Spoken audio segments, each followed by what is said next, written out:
Everybody, I hope कि आप सब बहुत अच्छे होंगे। एक बार फिर से आपका स्वागत है सोहना में, जो कि हरियाणा में है। और इस जगह पर मैं आपको अपने देश के सबसे महत्वपूर्ण परियोजना का काम दिखाने वाला हूं, जिसे कि कहते हैं western dedicated freight corridor, WDFC। 1500 kilometre लंबी ये पूरी परियोजना है, जो कि स्टार्ट होता है उत्तर प्रदेश के दादरी से और जाकर कनेक्ट करता है जवाहरलाल नेहरू पोर्ट को। अब आप सोचोगे कि उत्तर प्रदेश के दादरी को क्यों? उत्तर प्रदेश के दादरी को इसलिए कर रही है कनेक्ट, क्योंकि NCR का जो सबसे बड़ा पोर्ट है ना, कंटेनर पोर्ट, वो दादरी में है उत्तर प्रदेश के। और जवाहरलाल नेहरू पोर्ट, जो कि अपने देश का one of the biggest container port है, उसको आपस में ये कनेक्ट करने वाला है। और इसी वजह से ये जो पूरा का पूरा जो लाइन है ना, ये मालगाड़ी के लिए बनाए गए हैं। 2 ट्रैक होने वाले हैं, एक अप के लिए, एक डाउन के लिए। और ये जो परियोजना है, ये तकरीबन है 1500 किलोमीटर लंबी, जिसमें से 1000 किलोमीटर का जो हिस्सा है, इनफैक्ट 1000 किलोमीटर से भी ज्यादा बनकर तैयार हो चुका है। और इसी के दादरी रेवाड़ी हिस्से का आज मैं आपको काम दिखाने वाला हूं, जो कि तकरीबन है 127 किलोमीटर। ये जो पूरा 1500 किलोमीटर का हिस्सा है ना, इसको भी पार्ट बाई पार्ट डिवाइड करके बनाया गया है। क्योंकि देखो, 1500 किलोमीटर लंबी परियोजना बनाना आसान काम तो है नहीं। कहीं पे ये नदी को क्रॉस कर रहा है, तो कहीं पे ये पहाड़ों को क्रॉस कर रहा है, कहीं पे ये जमीन के अंदर से जा रहा है, तो काम बहुत बड़ा है। तो इसलिए इसको पैकेज वाइज बनाया गया है। तो जो मैं आपको दिखा रहा हूं ना भाई, इसे बोलते हैं दादरी रेवाड़ी सेक्शन, और जिसमें मैं आज आपको लेकर आया हूं सोहना, जो कि हरियाणा में आता है। और इसी जगह पर इसका कंस्ट्रक्शन का काम किया जा रहा है। वैसे ये जो लाइन है, ये जमीन से ज्यादातर जगहों पे आपको दिखेगा कि 20 से 30 फीट ऊपर बनाया गया है, ताकि ट्रैक के ऊपर कभी भी कोई भी जंगली जानवर या फिर इंसान ना आ पाए और दुर्घटना ना हो। इसी वजह से इसको जमीन से ऊपर बनाया गया है। और इस पूरे 1500 किलोमीटर हिस्से पे कहीं भी आपको रेलवे फाटक नहीं मिलेगा। जहां पर भी ये किसी रोड को क्रॉस कर रहा है, वहां पर अंडरपास है, जिससे कि जो व्हीकल है वो इसके नीचे से होकर गुजर सके। और हाँ, इस पे जो मालगाड़ी होने वाली है ना, उसका जो स्पीड होगा वो 100 किलोमीटर प्रति घंटे का होने वाला है। और डबल डेकर मालगाड़ी इस पे से दौड़ रही है इस वक्त पे देखने को मिल जाती है आपको। अब इससे होगा क्या कि माल की ढुलाई ना आसान हो जाएगी। सबसे सस्ता तो इंडियन रेलवे के जरिए ही होता है। अब क्या है कि इंडियन रेलवे आपको कह सकते हैं कि इतने वक्त में मैं आपके सामान को यहाँ से यहाँ पहुँचा दूंगा। इसी वजह से इसका निर्माण किया जा रहा है। और ये जो परियोजना है ना, ये अपने देश के ग्रोथ में बहुत बड़ा योगदान देने वाला है, क्योंकि आप अपने देश के किसी भी कोने में रहे, सामान को आप जल्द से जल्द पहुंचा सकते हैं। और वही DFC की मदद से होने वाला है। अभी फिलहाल इस वक्त पे डेडिकेटेड फ्रेट कॉरिडोर की 2 परियोजना चल रही है। एक है ईस्टर्न, दूसरा है वेस्टर्न। ईस्टर्न जो कि पंजाब से स्टार्ट हो रहा है, जाएगा वेस्ट बंगाल तक, और वेस्टर्न जो कि उत्तर प्रदेश से स्टार्ट हो रहा है, जाएगा महाराष्ट्र तक। और ये जो WDFC की परियोजना है, ये उत्तर प्रदेश, हरियाणा, राजस्थान, गुजरात और महाराष्ट्र से होकर गुजरने वाला है। इस WDFC का मैं आपको हरियाणा का हिस्सा दिखा रहा हूँ, गुजरात का भी हिस्सा इसका दिखाऊंगा। और गुजरात का इनफैक्ट मैंने आपको दिखाया भी था कि किस तरीके से जो भरूच में जो नर्मदा नदी है, उसको ये क्रॉस कर रहा है। उस जगह पर भी कंस्ट्रक्शन का काम किया जा रहा है, क्योंकि उसी जगह से ये होकर गुजर रहा है, आगे की तरफ जा रहा है।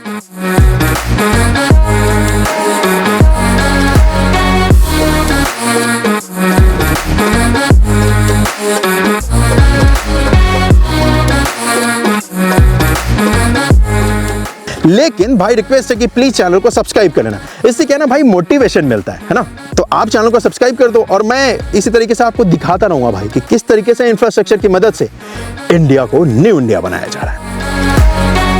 आज इस जगह पर देखोगे तो यहाँ पर ये जो एलिवेटेड पार्ट है, इसका जो फ्लाईओवर का हिस्सा है, ये पूरी तरीके से बनकर तैयार हो चुका है। और ये जमीन से तकरीबन 40 फीट ऊपर है। अब आप पूछोगे कि इसे ऐसा क्यों बनाया गया है? क्योंकि आगे देखोगे तो अरावली हिल्स है, मतलब पहाड़ है। उस पहाड़ के लेवल में लाने के लिए ना, यहाँ पर एलिवेटेड पार्ट रखा गया है। और अर्थवर्क का इस्तेमाल इसलिए नहीं किया गया है क्योंकि यहाँ पर रोड भी है, जिसे कि कहते हैं NH248A, उसे इसे क्रॉस भी करना था, तो इसी वजह से एलिवेटेड पार्ट रखा है। और ट्रेन की स्पीड को मेंटेन रखें, इसी वजह से लेवल 1 बराबर रखा गया है, ताकि ट्रेन की जो गति है उसमें किसी भी प्रकार की बाधा ना आए। और इसी वजह से आपको ये इतना ऊंचा देखने को मिलता भी है। इस जगह पर पूरी तरीके से कंस्ट्रक्शन का काम कंप्लीट हो चुका है। और इस तरफ है रेवाड़ी और इस तरफ है दादरी। जहां से स्टार्ट हो रहा है, रेवाड़ी जिस तरफ ये जा रहा है। आप जब रेवाड़ी की तरफ बढ़ोगे तो फिर आपको दिखेगा कि यहाँ पर अगेन कंस्ट्रक्शन का जो काम है वो कंप्लीट हो चुका है। और ये जो एलिवेटेड पार्ट का हिस्सा है, जो कि 3 किलोमीटर लंबा है, ये जो फ्लाईओवर वाला हिस्सा देख रहे हो ना, ये 3 किलोमीटर लंबा है। और इस जगह पर जब डबल डेकर मालगाड़ी गुजरेगी, सोचो क्या नजारा होने वाला है।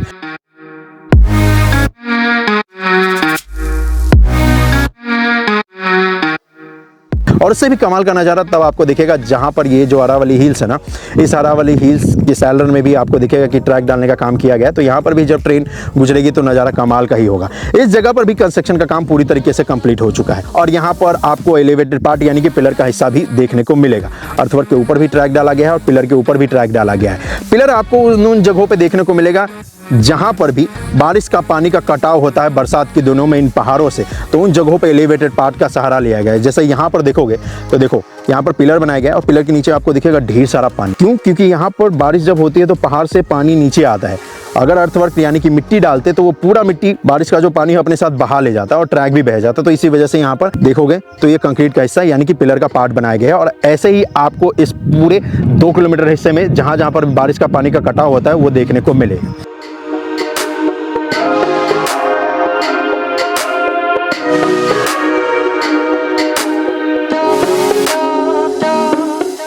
अब जैसे ही आप इस अर्थवर्क के काम से आगे की तरफ बढ़ेंगे तो यहाँ पर आपको दिखेगा लास्ट टाइम जहाँ पर कंस्ट्रक्शन का काम किया जाना था, आज आपको दिखेगा कि कंस्ट्रक्शन का काम कंप्लीट हो चुका है। और यहाँ पर जैसे आप आगे बढ़ोगे तो इस जगह पर आपको एक सुरंग देखने को मिलेगा और ये कोई ऐसा वैसा सुरंग नहीं है, ये दुनिया का सबसे पहला electrical double decker container train के लिए ये सुरंग बनाया गया और इसके अंदर भी 2 ट्रैक होने वाला है, एक अप के लिए और एक डाउन के लिए। और इसके अंदर भी कंस्ट्रक्शन का जो काम है वो पूरी तरीके से कंप्लीट हो चुका है और ये जो है ये इसका ईस्ट साइड है टनल का और 1 किलोमीटर गहरा ये पूरा सुरंग होने वाला है और उसके बाद फिर ये बाहर की तरफ निकल जाएगा। और 1 किलोमीटर गहरा इसलिए है भाई क्योंकि यहाँ पर ये जो पहाड़ है ना इसको काटा तो नहीं जा सकता था, इसलिए इसके अंदर से ही रेलवे लाइन को निकाल दिया है।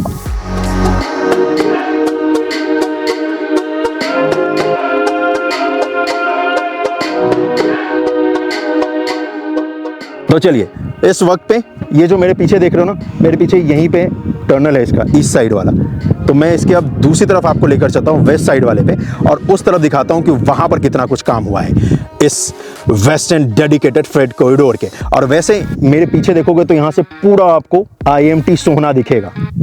IMT सोहना मतलब ये इंडस्ट्रियल एरिया है सोहना का और ये जगह भी है सोहना और बहुत कमाल का यहाँ से दृश्य दिखता है।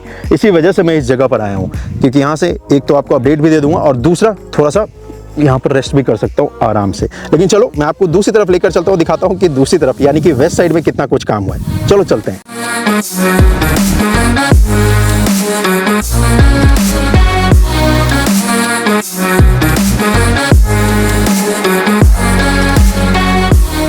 वैसे मैं बताऊं तो ये जो WDFC की परियोजना है या फिर DFC की जो दोनों परियोजना है, इसका जो स्टेशन अगर आप देखोगे तो आपको लैबेज देखने को नहीं मिलेगा जैसे IR का देखने को मिलता है इंडियन रेलवे का। क्यों? क्योंकि भाई देखो यहाँ पर आना क्या है, पैसेंजर मूवमेंट तो होगा नहीं, सिर्फ मालगाड़ी का ही मूवमेंट है।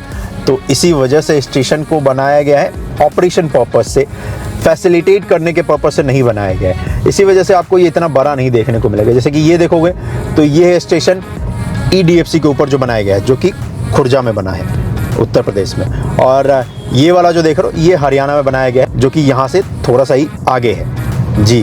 तो ये DFC के स्टेशन जो आपको दिखेंगे उसमें बस न्यू लगा होगा आगे, जैसे कि खुर्जा में ऑलरेडी इंडियन रेलवे का स्टेशन है लेकिन वहाँ पर जो DFC का स्टेशन है उस पर न्यू लगा है, न्यू खुर्जा जंक्शन।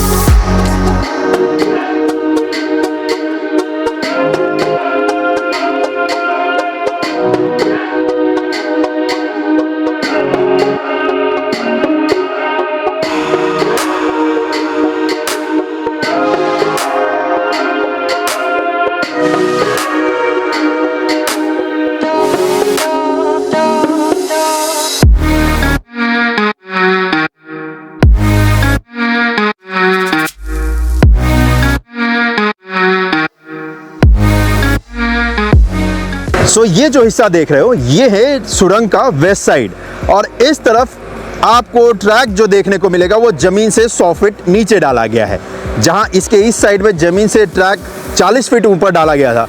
इस तरफ आप देखोगे कि जमीन से 100 फीट नीचे डाला गया है। अब आप पूछोगे कि भाई ऐसा क्यों किया है, जमीन से 100 फीट नीचे क्या जरूरत थी ट्रैक को डालने की।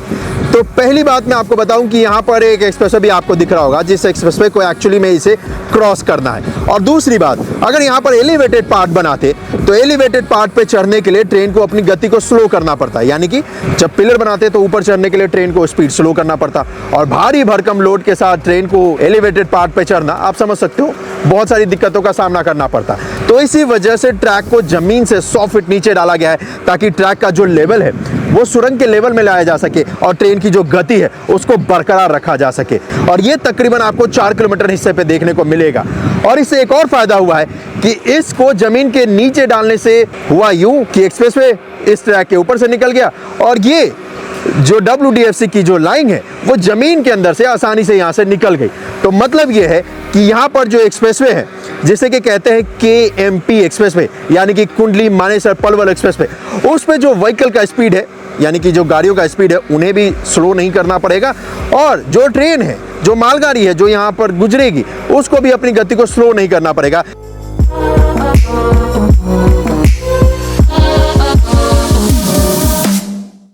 अब ये जमीन से 100 फीट नीचे है, तो ऑफ कोर्स यहाँ पर एक तरफ से दूसरी तरफ जाने के लिए आपको रास्ता तो देना पड़ता। इसी वजह से यहाँ पर आपको बहुत सारे एलिवेटेड पार्ट देखने को मिलेंगे, यानी कि यहाँ पर आपको फ्लाईओवर का हिस्सा देखने को मिलेगा, ताकि एक तरफ से दूसरी तरफ आसानी से लोग जो हैं वो क्रॉस कर सके। ये जो कंक्रीट का हिस्सा आप देख रहे हो वो उस जगह पर भी बनाया गया है जहाँ पर रोड है, और उस जगह पर भी बनाया गया है जहाँ पर रोड नहीं है, जहाँ पर भविष्य में हो सकता है कि रोड आए। तो इसी वजह से कंक्रीट के हिस्से आपको इस पूरे 4 किलोमीटर स्ट्रेच पे देखने को मिल जाएंगे। यहाँ पर कंस्ट्रक्शन की काम की बात करूँ तो मेजरली यहाँ पर कंस्ट्रक्शन का काम जो है वो कंप्लीट हो चुका है। पिछली बार जब मैंने अपडेट दिखाया था तो उस वक्त पे डाउन वाले लाइन पे कंस्ट्रक्शन का काम किया जाना था, लेकिन आज आप देखोगे तो दोनों वाले हिस्से पे कंस्ट्रक्शन का जो काम है वो पूरी तरीके से कंप्लीट कर लिया गया है। अगर यहाँ पर काम किया जा रहा है तो वो इस जगह पर किया जा रहा है, बेसिकली दोनों तरफ किया जा रहा है। अब काम ये किया जा रहा है कि यहाँ पर 5 फीट ऊंचा कंक्रीट का एक वॉल बना रहे हैं। क्यों? क्योंकि यहाँ पर जान माल का कोई नुकसान ना हो जाए, कोई गलती से जानवर या फिर कोई इंसान ट्रैक पे ना आ जाए, इसी वजह से दोनों तरफ यहाँ पर 5 फीट ऊंचा वॉल बना रहे हैं। इससे सेफ्टी हमारी आपकी भी होगी, और इससे सेफ्टी यहाँ पर जो मालगाड़ी का मूवमेंट होगा उसकी भी हो जाएगी, क्योंकि बहुत ही गहरी खुदाई का काम यहाँ पर किया गया है। तो इसी वजह से आप देखेंगे कि इस पूरे स्टेज पे कंक्रीट का वॉल बनाने का काम जो है वो यहाँ पर किया जा रहा है, और इस जगह पर देखोगे तो आपको वही देखने को मिलेगा भी, और ऐसा ही दोनों तरफ किया जाएगा। वैसे अगर आप देखेंगे तो यहाँ पर लास्ट टाइम जहाँ पर आपको मिट्टी दिखा करती थी, आप देखोगे तो यहाँ पर कंक्रीट का पूरा मसाला डाल दिया है ताकि मिट्टी का कटाव ना हो बरसात के दिनों में, और ये ठीक बरसात के आने से पहले कर दिया गया है। अगर बरसात के आने के बाद करते तो आपको ही पता है मिट्टी का कटाव हो जाता है ट्रैक पे, और अच्छा खासा पानी फिर ट्रैक पे आ जाता और मिट्टी भी आ जाता। इसी वजह से पहले ही ये काम कर लिया गया है। और हाँ, जब मैंने आपको लास्ट अपडेट दिया था WDFC का, तब मैंने आपसे कहा था कि ट्रैक पे पानी बिल्कुल भी नहीं आएगा भाई, क्योंकि इंडिया के कमाल के इंजीनियरिंग का आपको नज़ारा यहाँ पर देखने को मिलता है, क्योंकि ड्रेनेज सिस्टम बहुत ही स्ट्रॉन्ग बनाया गया है। तो आप में से कई लोगों ने पूछा था कि भाई थोड़ा मोड़ा तो आएगा ही, लेकिन देखो आज अगर आप देखोगे तो मानसून अच्छा खासा आ चुका है। अब NCR में बारिश भी हुई है पिछले कुछ दिनों में अच्छी खासी, लेकिन ट्रैक पे आपको एक बूंद पानी देखने को नहीं मिलेगा। क्यों?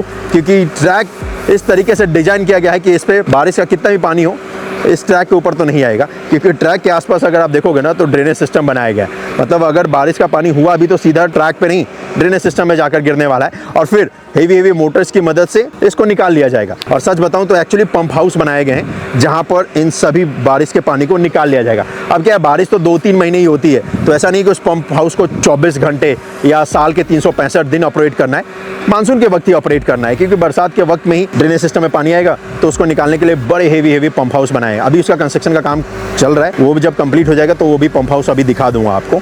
लेकिन अच्छी बात यह है कि आपको भी पता चली गया कि ट्रैक पे पानी तो नहीं आने वाला है, क्योंकि यहाँ इंडिया के कमाल के इंजीनियरिंग का नज़ारा आपको देखने को अगर मिलता है तो इस जगह पर जरूर मिलता है। और जैसा कि मैंने आपसे कहा, कंस्ट्रक्शन का काम L&T ने किया है, तो कमाल तो किया ही है ना। वैसे यहाँ पर अब ज़्यादा काम बचा नहीं है दिखाने को और करने को भी L&T को, तो इसलिए इसका एक और अपडेट आएगा, वो होगा इसका फाइनल अपडेट, मतलब जब पूरी तरीके से ये बनकर तैयार हो जाएगा, और वो अपडेट मैं आपको दूंगा मानसून के बाद जी, क्योंकि अभी थोड़ा सा काम यहाँ पर स्लो हो जाएगा। ज़्यादा काम वैसे है नहीं, लेकिन स्लो हो जाएगा। क्यों? क्योंकि मानसून में काम करना वैसे भी कंस्ट्रक्शन साइट पे बहुत टफ हो जाता है, रास्ते होते नहीं हैं उस जगह पर पहुँचने के लिए, और काम करने के लिए भी बहुत ही कम टाइम मिलता है आपको मानसून में, क्योंकि बरसात में तो आप काम नहीं कर सकते ना, जब बारिश हो रही होती है तो, है ना।